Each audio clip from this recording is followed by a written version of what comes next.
नमस्कार विद्यार्थी मित्रांनो, बृहन्मुंबई महानगरपालिका व्हर्च्युअल ट्रेनिंग सेंटर मध्ये आपले खूप खूप स्वागत। कोविड-19च्या या सद्यस्थितीत आपल्या शाळा बंद असल्या तरी आपले ऑनलाईन शिक्षण चालूच आहे आणि गेले वर्षभर आपण हा ऑनलाईन अभ्यास करत आहोत। त्याचसाठी आपली शिक्षणाची गती कमी होऊ नये म्हणून बृहन्मुंबई महानगरपालिका व्हर्च्युअल ट्रेनिंग सेंटरच्या माध्यमातून काही व्हिडिओंची निर्मिती करण्यात आलेली आहे।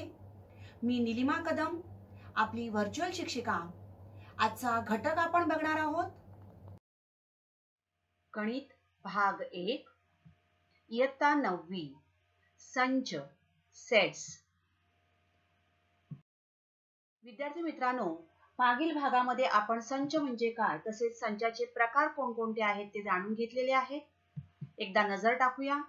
संचाचे प्रकार: एक घटक संच सिंगलटन सेट। ज्या संचात फक्त एकच घटक असतो अशा संचास एक घटक संच असे म्हणतात।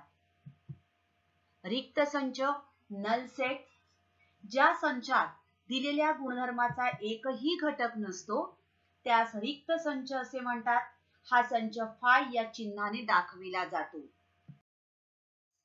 शांत संच: जो संच रिक्त आहे किंवा ज्या संचातील घटकांची संख्या मर्यादित असते व मोजता येते त्याला शांत संच असे म्हणतात। अनंत संच इन्फायनाइट सेट: ज्या संचातील घटकांची संख्या अमर्याद असते व मोजता येत नाही त्याला अनंत संच असे म्हणतात। संच यादी पद्धतीने तसेच गुणधर्म पद्धतीने कसे लिहिले जातात हे पण आपण अभ्यासलेले आहे। वेन आकृत्या, वेन डायग्राम्स म्हणजे काय?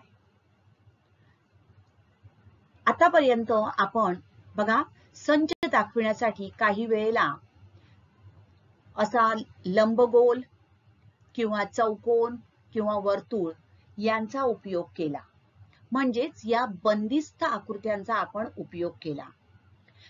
जॉन वेन हे एक गणितज्ञ होऊन गेले आणि तर्कशास्त्र व संभाव्यता या विषयांना, गणितातील हे जे दोन विषय आहेत या विषयांना गणिती रूप देण्याचं काम जॉन वेन यांनी सर्वप्रथम केलं।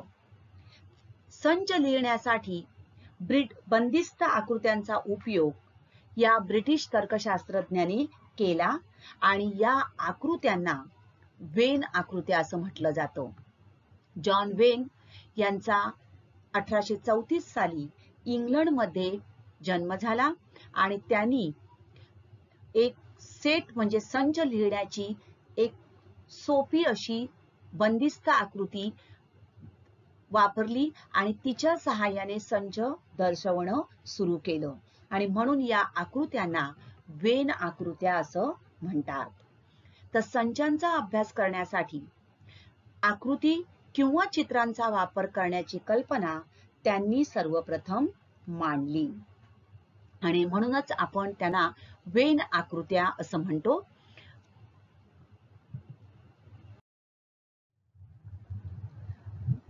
तर ही आहेत वेन चित्रे। वेन चित्रे दाखविण्यासाठी अशा प्रकारे बंदिस्त आकृत्यांचा उपयोग केला जातो।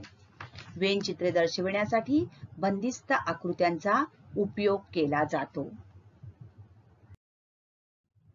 पुढचा भाग आता अभ्यासणार आहोत उपसंच, सबसेट।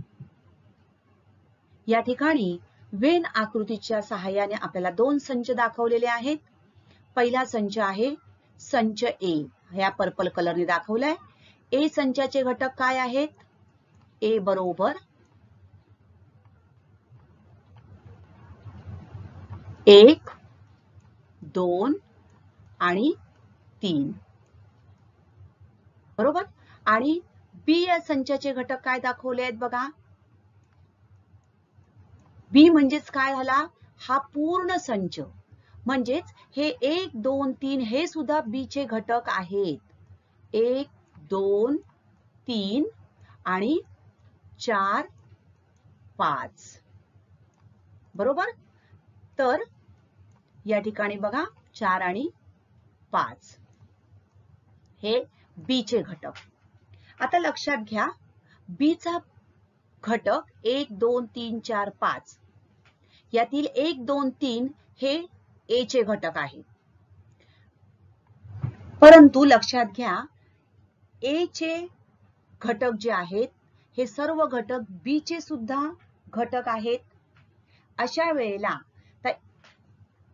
ए चे संच ए चे घटक संच बी चे सुद्धा आहेत. तर या ठिकाणी आपण ए ला बी चा उपसंच म्हणू शकतो. A is a subset of set B. दुसरं उदाहरण बघूया आपण. बघा सेट एच बरोबर 1 2 3 4 5 बरोबर. आणि या संचाचे उपसंच काय आहेत बघा. सेट एच घेतला आपण 1 2 3 4 5 हा एक सेट घेतला तर याचे उपसंच काय येतील. किंवा आपण या ठिकाणी सेट बीच म्हणूया. सेट बी बरोबर 1 2 3 4 5 तर 1 2 3 हा या संचाचा उपसंच असू शकतो कारण बी चे घटक या संचात आहेत. आणखीन 3 4 हाही उपसंच येऊ शकेल. 3 4 5 हाही उपसंच असेल. 1 3 5 हाही उपसंच असेल. मात्र लक्षात घ्या 1 येऊ शकेल, फक्त 3 येऊ शकेल, परंतु 1 6 हा या सेट बी चा उपसंच असणार नाही कारण 6 हा जो घटक आहे हा बी चाच घटक नाहीये. त्यामुळे 1 6 हा बी चा उपसंच असणार नाही. तर सेट बी चे हे उपसंच असू शकतात. ओके. आणि हे आपण अशा प्रकारे उपसंच लिहिलेले आहेत. बघा ए बरोबर 1 2 3 4 5 6 7 हे ए चे घटक आहेत. आणि बी बरोबर आपण घेतलं 4 5 6 4 5 7. या ठिकाणी काय आहेत बघा. ए आणि बी हे दोन संच. बी चा प्रत्येक घटक हा ए चा घटक आहे. बघा बी चा प्रत्येक घटक हा ए चा घटक आहे आणि म्हणून बघा ए बरोबर आपण हे घेतले आणि बी काय आहे 4 5 7. मग बी चा प्रत्येक घटक हा ए चा सुद्धा घटक आहे म्हणून आपण बी हा ए चा उपसंच आहे असे म्हणू शकतो. आणि हे आपण कशा या चिन्हाने दाखवतो. बी इज अ सबसेट ऑफ ए. बी उपसंच ए. वाचन कसं करतात. बी हा ए चा उपसंच आहे तर बी उपसंचाची ही खूण आहे ए असं लिहिलं जातं. तर बी हा ए चा उपसंच आहे. कधी तर काय आहे बी चा प्रत्येक घटक ए चा उपसंच असेल तरच आपण म्हणू शकतो. आकृती दिली आहे आपल्याला वेन आकृती. ए चे घटक 1 2 3 4 5 6 आणि बी चे घटक काय आहेत तर 4 5 6. मग ए चे घटक आपण लिहून घेतले 1 2 3 4 5 6. बी चे घटक 4 5 6. तर संच बी चा प्रत्येक घटक हा ए चा घटक आहे आणि म्हणून आपण काय म्हणू शकतो बी हा ए चा उपसंच आहे. थोडक्यात संच बी मधील प्रत्येक घटक हा संच ए चा घटक असेल तर बी ला ए चा उपसंच म्हणतात.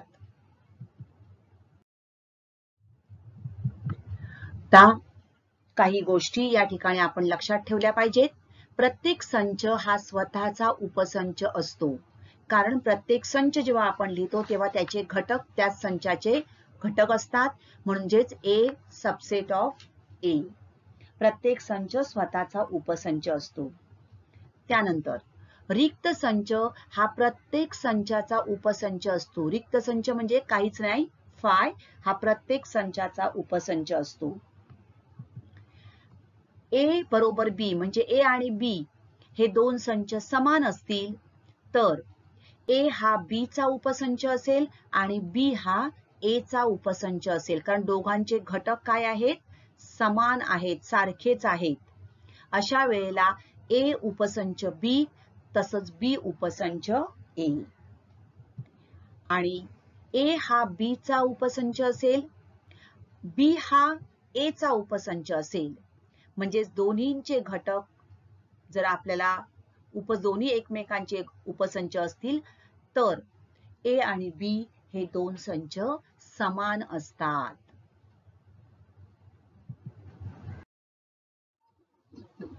पुढचा आता महत्वाचा हा भाग आहे तो म्हणजे विश्वसंच, युनिव्हर्सल सेट. आपण ज्या संचांचा विचार करणार आहोत त्या सर्वांना सामावून घेणारा एक मोठा संच विश्वसंच म्हणून घेता येतो.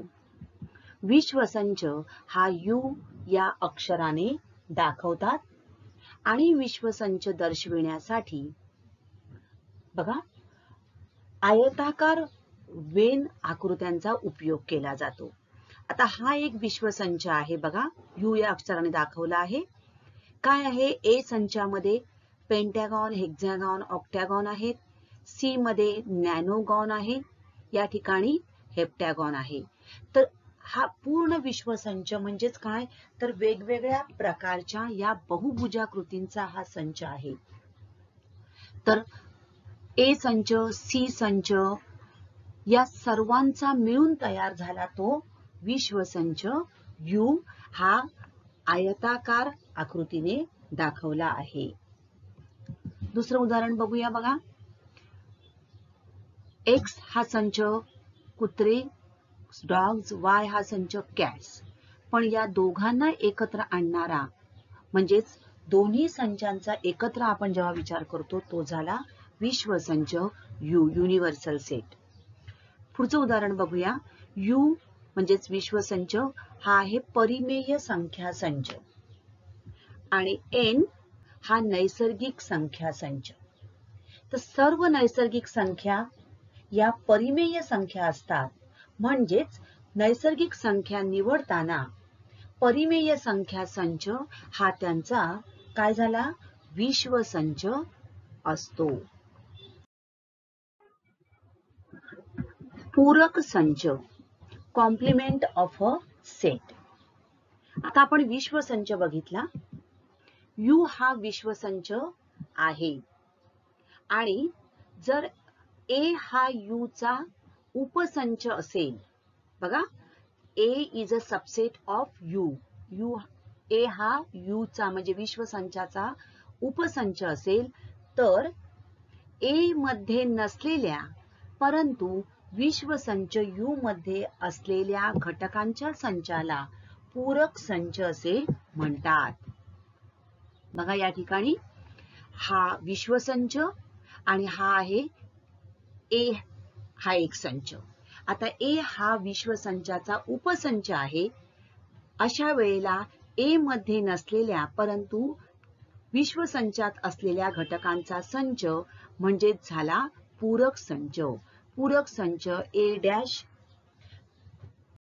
याने दाखवला जातो. दुसरे उदाहरण आपण बघूया. या ठिकाणी बघा विश्वसंच याच्यामध्ये तुम्हाला दिसतात बघा A B A C E G B D F हे सर्व घटक आहेत, बरोबर. लिहूया आपण यू बरोबर A B C D E F G. Okay. आता ए हा विश्वसंचाचा उपसंच आहे. ए चे घटक काय आहेत, बी डी आणि एफ. मग याचा पूरक संच काय येईल, ए चा पूरक संच म्हणजेच काय, तर विश्वसंचामध्ये जे घटक यू मधील अशा घटकांचा संच की जे संच ए चे घटक नाहीत ते येतील ए चा पूरक संच. म्हणजेच ए डॅश बरोबर काय येणार आहे, ए चा पूरक संच ए डॅश म्हणजेच ए सी ई आणि जी. ए मध्ये नसलेले परंतु विश्वसंचामध्ये असलेले जे घटक आहेत ते पूरक संचाचे घटक. म्हणून ए चा पूरक संच ए डॅश बरोबर ACEG. या ठिकाणी बघा एक उदाहरण, 2 leg animals, birds and bats. Okay, 2 पायाचे प्राणी कोण आहेत? पक्षी, वटवाघळ. आणि वॉटर ॲनिमल्स पाण्यात राहणारे प्राणी, fish, eel, platypus. The complement of a set is everything not in that set. आता ए डॅश आपल्याला कॉम्प्लिमेंट ऑफ वॉटर ॲनिमल्स काढायचा आहे. हा पूर्ण काय विश्वसंच आहे, म्हणजे 2 पायाचे प्राणी आणि पाण्यातील प्राणी. मग आपल्याला वॉटर ॲनिमल्सचा पूरक संच काढायचा आहे. काय येणार आहे? वॉटर ॲनिमल्सचा पूरक संच बरोबर म्हणजेच विश्वसंचात आहेत परंतु वॉटर ॲनिमल्स नसलेले म्हणजेच कोण आहेत? तर बर्ड्स आणि बॅट्स. हा झाला पूरक संच. आज आपण संचावर कोणकोणत्या क्रिया केल्या जातात हे बघणार आहोत. संचावरील क्रिया, ऑपरेशन्स ऑन सेट्स. 2 संचांचा छेद, intersection of 2 sets. A equal to 2, 5, 7, 9 हा एक संच आपल्याला दिलेला आहे. and B is equal to 1, 2, 3, 4, 5, 6, 7, 9. तर हे A या संचाचे घटक, B या संचाचे घटक. आता 2 संचांचा छेद जे सामायिक घटक आहेत ते आपण बघूया. दोन्ही संचामध्ये असलेले सामायिक घटक आपण बघूया कोणकोणते आहेत. तर 2, 5, 7 आणि 9. आणि म्हणून A छेद संच B is equal to 2, 5, 7, 9. A intersection B equal to 2, 5, 7, 9. आणि याचं वाचन A छेद B किंवा A छेद संच B अशा प्रकारे केलं जातं. या ठिकाणी बघा A आणि B या दोघांमध्ये असणारे जे सामायिक घटक आहेत हे बघा. या ठिकाणी या सामायिक हा जो भाग आहे दोघांचा छेद म्हणजे दोघांमध्ये असणारे जे आहेत सामायिक असणारे घटक तो म्हणजेच छेद संच होय. तर A आणि B हे 2 संच असतील तर A आणि B या संचांमधील सामायिक घटकांच्या संचाला A आणि B या संचांचा छेद संच असे म्हणतात. If A and B are 2 sets, the set of all common elements of both A and B is called the intersection of set A and B. विभिन्न संच, disjoint sets. या ठिकाणी तुम्ही निरीक्षण करा या आकृतीचं. X या संचामध्ये P, Q, R, S ही अल्फाबेट्स आहेत तर Y या संचामध्ये 1, 2, 3, 4 हे अंक दिलेले आहेत. 1, 2, 3, 4, 5. आता या 2 संचांचं तुम्ही निरीक्षण केल्या तुमच्या लक्षात येईल की या दोन्ही संचांमध्ये आपल्याला काहीही सामायिक दिसत नाहीये. एक उदाहरण आपण अजून घेऊ. A इक्वल टू 1, 2, 3, 4 हे घटक आहेत. B या संचाचे घटक आहेत 5, 6, 7. हे 2 संच दिलेले आहेत. आता या दोन्ही संचाचं निरीक्षण केल्यावर आपल्या लक्षात येतं की या दोन्ही संचामध्ये जरी अंक असले तरी एकही सामायिक अंक नाही. म्हणजेच A आणि B यामध्ये एकही सामायिक घटक नाहीत. म्हणजेच हे संच पूर्णपणे भिन्न किंवा विभक्त आहे आणि म्हणून यांना विभिन्न संच disjoint sets असे म्हणतात. There is not a single element common in both these sets A and set B. So these two sets are completely different from each other. So set A and set B are disjoint sets. 2 संचांचा संयोग, union of two sets. आकृतीचं निरीक्षण करा. A संचामध्ये बघा काही घटक दिलेले आहेत. B संचामध्ये पण काही घटक आहेत. आता या ठिकाणी खाली दिले आहे A union B equal to 0, 1, 2, 3, 5, 8, 9. बालमित्रांनो लक्षात आलं तुमच्या? संयोग संच. अजून एक उदाहरण बघू. A equal to 2, 5, 7, 9. B is equal to 1, 2, 3, 4, 5, 6, 7, 9. मग याचा संयोग संच काय बरं होईल? बघा, A union B equal to कोणकोणते आहेत बघा. 1, 2, 3, 1, 2. आता 2 दोन्हीकडे आहे म्हणजे एकदाच घेतला. 3, 4, 5 दोन्ही संचामध्ये तो आहे पण एकदाच घेतला. 6, 7, 9. म्हणजेच दोन संचातील घटकांनी मिळून होणारा जो संच आहे त्याला म्हणतात संयोग संच. जर A आणि B हे दोन संच असतील तर या दोन्ही संचामध्ये मिळून होणारे जे संच आहे तो आहे संयोग संच. म्हणजे जो कॉमन असेल तो आपण एकदाच घेणार आहोत आणि उरलेले सर्व घटक. So the set of all elements of set A and B is called the union of two sets. तर संयोग संचाचं एक या ठिकाणी उत्तम उदाहरण तुम्हाला दाखवते. बघा, 2 legged animals, 2 पायाचे प्राणी कोण आहेत? तर eagles, bats. Water animals, fish, eels, platypus. आणि युनियन ऑफ सेट्स, संयोग संच कोणते आले बघा? पेग्विन. आता पेग्विन हे प्राणी कसे आहेत? तर 2 पायाचे पण आहेत, त्याचबरोबर ते पाण्यातील सुद्धा आहे. हा झाला संयोग संच. तर संचातील घटकांची संख्या, number of elements in a set. Now A is equal to 1, 2, 3, 4, 5, 6, 7, 9. तर या संचातील घटकांची संख्या n of A अशी दाखविली जाते. आणि n of A is equal to how many elements are there? किती आहेत बघा?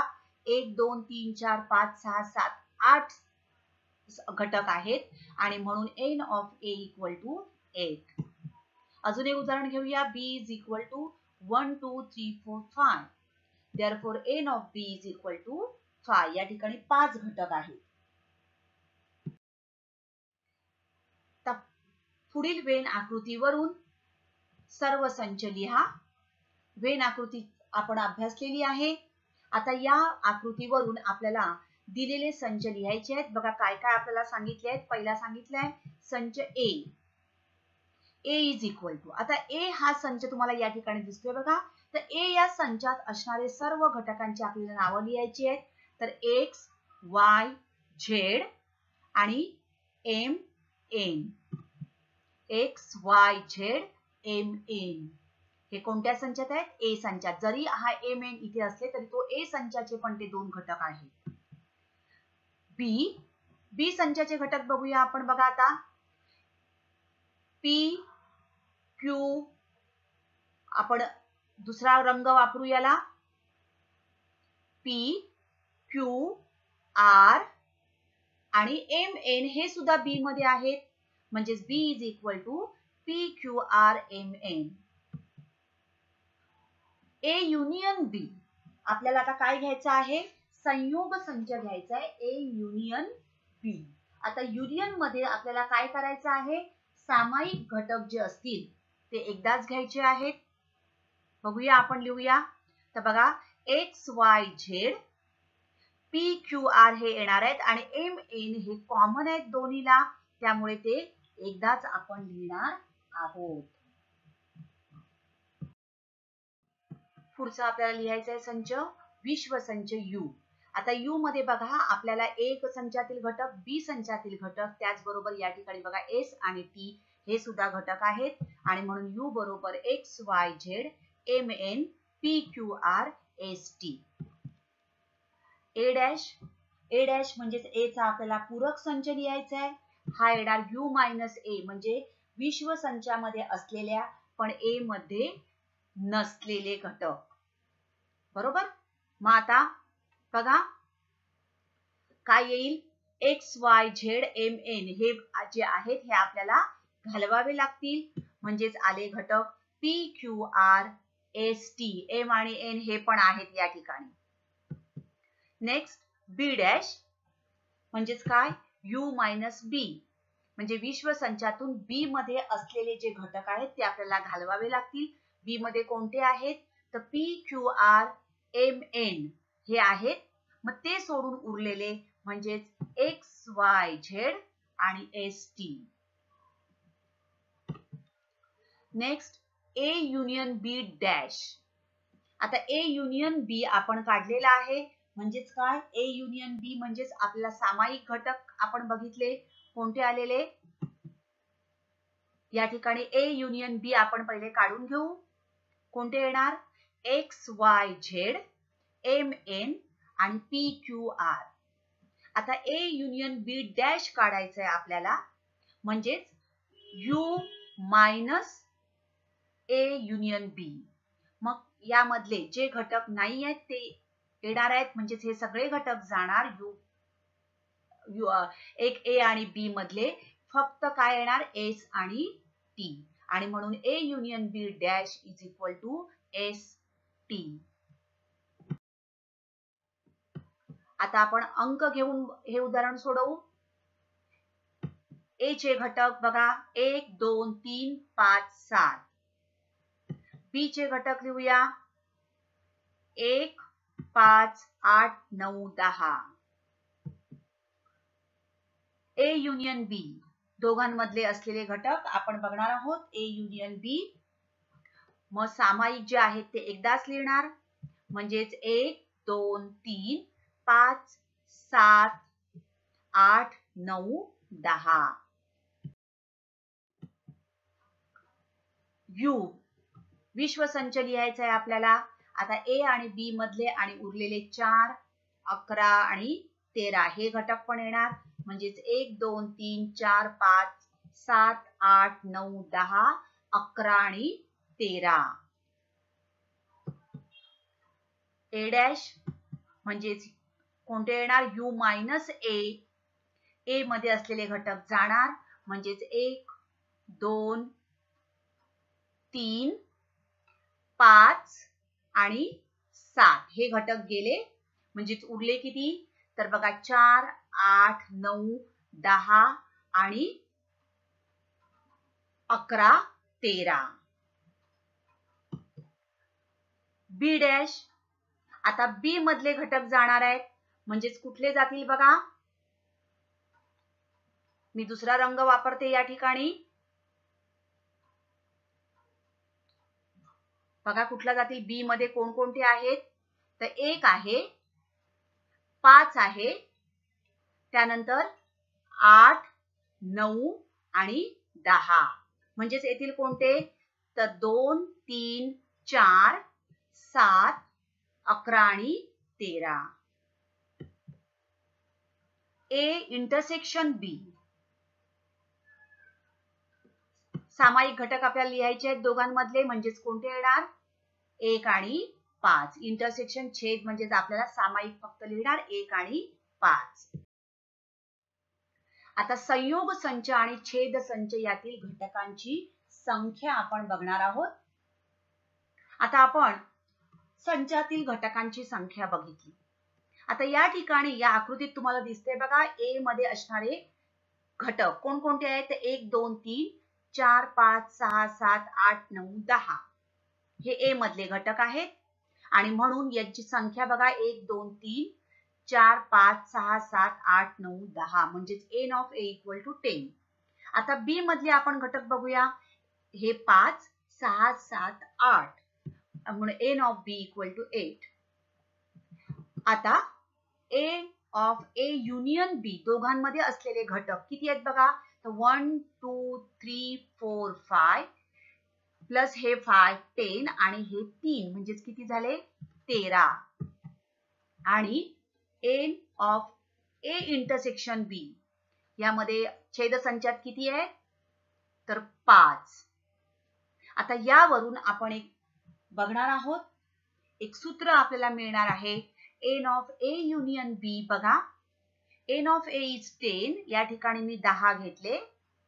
एन ऑफ बी इज 8, म्हणजे 10 अधिक 8 18, आणि वजा N of A intersection B. Intersection B मध्ये किती आहेत बघा, छेदसंचामध्ये आहेत 5. ओके, म्हणजेच या ठिकाणी हे घटक आहेत बघा, 10 अधिक 8 म्हणजेच 18 वजा 5 13, म्हणजेच हे आपलं समीकरण आहे, बॅलन्स झालं बघा. 13 इक्वल टू 10 प्लस 8 मायनस 5. आता या सूत्राचा उपयोग करून आपण काही उदाहरणं सोडवणार आहोत. N of A equal to 15, n of A union B equal to 29, n of A intersection B equal to 7, तर n of B equal to how much.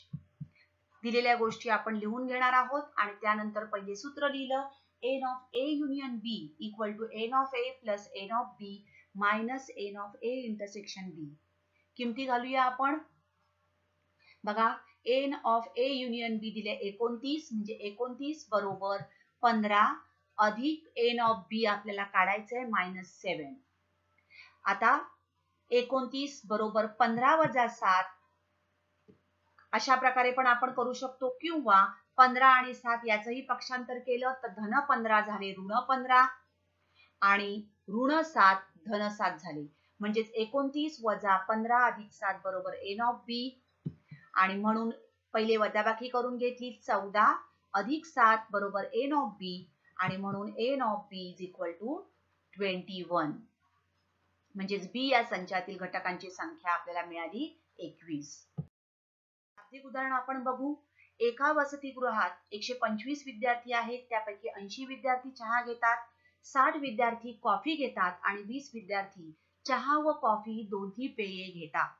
तर एकही पेय न घेणाऱ्या विद्यार्थ्यांची संख्या काढा. आता चहा घेणाऱ्या विद्यार्थ्यांचा संच ए मानू. 80 विद्यार्थी चहा घेतात, म्हणजेच N of A equal to 80.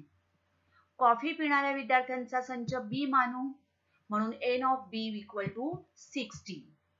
आता एका वसतिगृहात 125 विद्यार्थी आहेत, म्हणजेच एकूण विद्यार्थी 125, म्हणजेच एन ऑफ यू विश्वसंच आपल्याला मिळाला 125. तर ए संच, बी संच आणि विश्वसंच आपल्याला मिळाला. आपल्याला किती मिळालं? 120. ओके. आता वसतिगृहातील 125 विद्यार्थ्यांपैकी चहा व कॉफी, चहा किंवा कॉफी किंवा दोन्ही पेये पिणारे असे विद्यार्थी किती आले आपले? 120. आता बघा, एकही पेय न घेणाऱ्या विद्यार्थी आपल्याला विचारलाय, एकूण विद्यार्थी वजा आपण काय करणार आहोत? एन ऑफ ए युनियन बी, म्हणजेच 125 वजा 120 म्हणजेच किती आलं? 5. म्हणजेच एकही पेय न घेणाऱ्या विद्यार्थ्यांची संख्या किती आपल्याला मिळाली? 5. कळलं? ओके. आता u equal to x, x आपल्याला या ठिकाणी x equal to 2 raise to n, n belongs to w, that is पूर्ण संच, आणि हा काय आहे? विश्व संच आहे. Okay. a equal to y, y is equal to 4 raised to n, n belongs to w, n less than 4. b equal to z, z equal to 8 raised to n, n belongs to w and n less than or equal to 2. आता आपल्याला हे गुणधर्म पद्धतीने संच दिलेले आहेत. आपल्याला सुरुवातीला यादी पद्धतीने हे संच लिहावे लागतील आणि आपल्याला त्यावरून खालील संच लिहायला सांगितलेले आहेत. a dash, b dash, A union B dash, A intersection B dash. आधी आपण गुणधर्म पद्धतीने दिलेले संच यादी पद्धतीने मांडून घेऊ. u इक्वल टू x अशी संख्या की x is equal to 2 raise to n, आणि n ही पूर्ण संख्या असणार आहे, n लेस दॅन 8, म्हणजेच 2 रेज टू 0, 2 रेज टू 1 अशा प्रकारे 2 रेज टू 7 पर्यंत आपल्याला काढावे लागतील. Therefore, u is equal to आपल्याला मिळाला काय संच मिळाला? 2 raised to 0 1, 2 raised to 1 2, 2 raised to 2 4, 2 raised to 3 8, 2 raised to 4 16, 2 raised to 5 32, 2 raised to 6 64 and 2 raised to 7 equal to 128. हा मिळाला आपला विश्व संच. आता y a हा संच काय दिलाय बघा, y असा की y is equal to 4 raised to n, n should be less than 4 and n belongs to w, म्हणजे n ही पूर्ण संख्या आहे. म्हणजे 4 चा शून्य घात, 4 चा पहिला घात, 4 चा दुसरा घात, 4 चा तिसऱ्या घातापर्यंत आपल्याला संख्या लिहायच्या आहेत. आणि म्हणून a इक्वल टू आपल्याला मिळाला 4 चा शून्य म्हणजे 1, 4, 16 आणि 64. आणि b हा संच आपल्याला मिळाला 1, 8, 64, कारण लेस दॅन और इक्वल टू 2 म्हणजे 8 चा शून्य, 8 चा 1 घात आणि 8 चा वर्ग. हे संच मिळाले. आता आपण a डॅश काढूया. आता आपण संच लिहून घेऊ पहिले u, a आणि b. तर a डॅश म्हणजेच u मायनस a. मग आपण विश्व संचामध्ये आहेत आणि a मध्ये आपण कॅन्सल करणार आहोत. म्हणजेच कोणते जाणार आहेत बघा,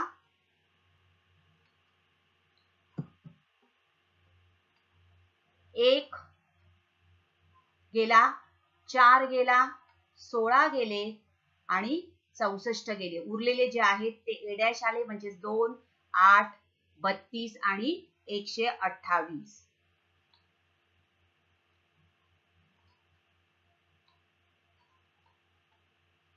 आता पुढचं आपण बघणार आहोत.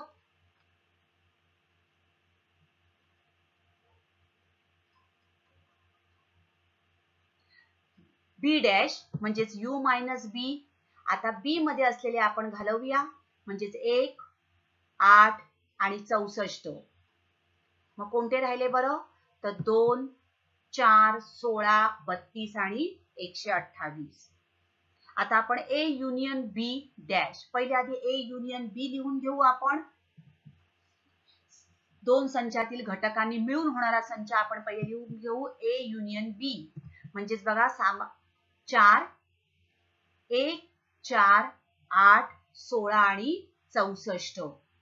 जे सामायिक आहेत ते एकदाच घेतले आणि उरलेले सगळे म्हणजे 4, 8, 16 आणि 64. आता a युनियन b डॅश म्हणजेच u minus a union b.